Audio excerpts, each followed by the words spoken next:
мен бүгін код активация қалай жасаймыз, соны түсіндіргім келіп отыр. Қараңыздар, егер тіркеген консультанттарыңызда простой сотка болса, не басу керегін ешқандай ешнәрсе түсінбей жатқан болса, түсіндіре алмай жатқан болсаңыздар, яғни бізде командалық жұмыс, ешкімді күте алмаймыз ұзақ уақыт бойы. Сондықтан егер сіздерде сондай проблема болса, оның несін сұрап алыңыздар.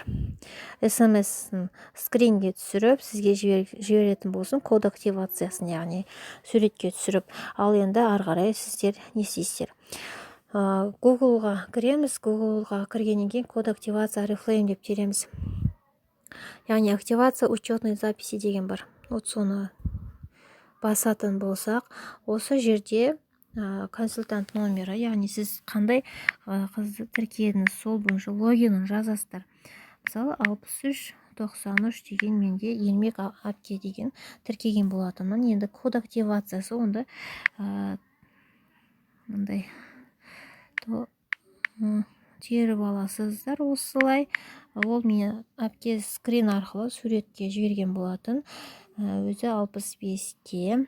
Сондықтан түсінбей жатыр. Енді өзім жасап отырмын. Қараңыздар, енді активировать деген шығарамыз, жасылды басамыз. Енді пароль ойластыр дейді. Енді өзім ойластыратын болдым. Енді әпкенің атын жаза салайын бұл жерде. Енді тексереміз, қараңыздар.